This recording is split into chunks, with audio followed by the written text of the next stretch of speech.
trouve que cette politique restrictive de visa est une politique contre-productive, car nous n'avons pas à perdre à l'échange, nous avons à gagner.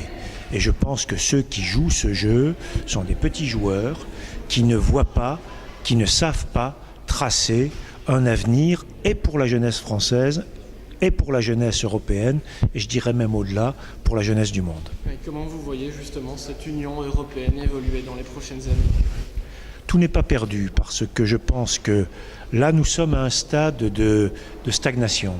Mais il y a des éléments, moi, qui me laissent de l'espoir. D'abord, je pense qu'en matière sociale, par exemple, une simple application des traités avec une commission dynamique qui ferait des propositions pour que des négociations collectives puissent s'engager, par exemple, sur la manière de faire face aux restructurations industrielles ou aux délocalisations, en cherchant des mécanismes de compensation, comme on a su les trouver au moment de la Communauté européenne du charbon et de l'acier, qui est le premier traité préfigurateur de l'Europe.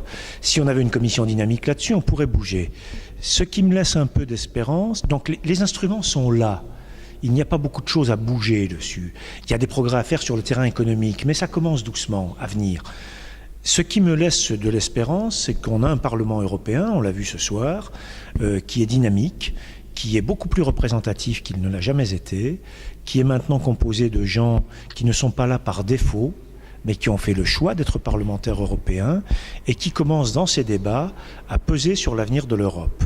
Alors restera à faire en sorte que ce Parlement, qui a une légitimité démocratique puisqu'il est élu, soit rejoint dans cette caractéristique par les autres organes de l'Union. Je pense en particulier à la Commission et à la présidence permanente. Donc, je pense que le chemin est ouvert.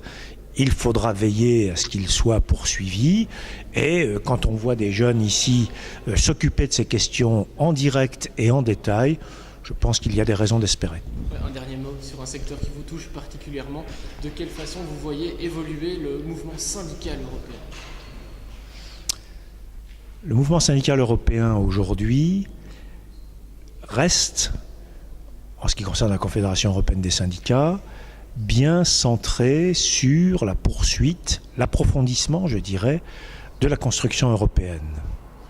Cela dit, il y a dans les organisations qu'il compose, et c'est assez inévitable, souvent des tentations de repli, voire de rejet quelquefois, qui sont très très difficiles à gérer. Donc on est dans une phase un peu aiguë, où il faut que ce mouvement syndical européen soit en capacité aussi de produire des résultats qui soit en capacité de rassurer ceux qui s'inquiètent et qui installe durablement l'idée que le modèle social européen est pérennisé et a de l'avenir devant lui.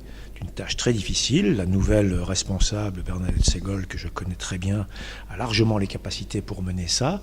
Mais je vous dis, le risque, c'est un décalage entre la volonté européenne qui est claire au niveau des instances dirigeantes de la CES et ici ou là, des replis, des attitudes défensives.